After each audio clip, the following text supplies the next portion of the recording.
Хабарымызды жалғастырамыз. Қыс шанасын жаз сайлаған Сырдария аудандық төтенше жағдайлар бөлімінің мамандары арнайы өрт қауіпсіздігінің алдын алу және биылғы жылу маусымына дайындықты пысықтау мақсатында кенттегі тұрғын үйлерді аралап түсіндірме жұмыстарын жүргізіп, апатты жағдайға апарып соғатын немесе түтін шыққанда автоматты түрде дыбыс беретін қондырғыны орнатты. Өткен жылдың қазан айынан үстіміздегі жылдың сәуір айына дейін ауданда 23 өрт оқиғасы тіркелген. Олардың 15-і тұрғын үйлерде орын алса, 8-і нысандар мен автокөліктерде орын алған. Сонымен қатар өткен жылы түтінге улану фактісі тіркеліп, 2 адам зардап шеккен. Биылғы жылу маусымында төтенше жағдайлардың алдын алу мақсатында түсіндірме қағаздары таратылды. Сондай-ақ аз қамтылған көп балалы отбасыларға мүгедек жандардың тұрғын үйлеріне түтін шыққанда арнайы дыбыс беретін қондырғылар тегін орнатылуда. Өрттердің басты көпшілігі тұрғын секторда орын алды. Тұрғын секторда, яғни өрттердің шығу себебі азаматтардың қарапайым өрт қауіпсіздік ережелерін сақтамауынан болып тұр.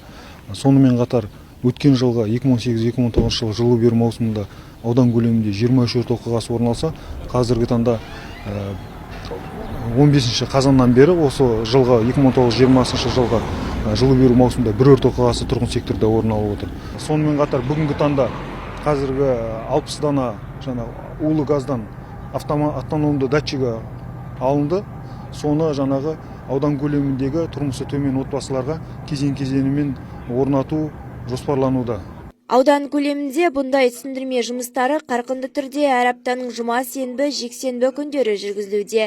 Шара барысында арнайы мамандар тұрғын үйлердің пештерінде тексеріп, арнайы талаптарын түсіндіруде. Өткізілген түсіндірме жұмыстарының нәтижесінде 500 тұрғын үйге жаднама таратылып, 1616 азамат қамтылған. Бұл азаматтардың ішінде көп балалана Мейрамкүл Сәрсенбаева да бар. Ол осындай дыбыс құрылғысын тегін орнатып берген мамандарға өз алғысын жеткізді. Өрт қауіпсіздігі жөніндегі қызметкерлері келіп, көп балалы отбасыларына мынандай қауіпсіз нелерін құрып беріп кетті бізге. Сіздерге көп рахмет. Осындай біз енді ештеңеден қорықпайтын боламыз. Уақытында дер кезінде бізге қабылдап тұрады.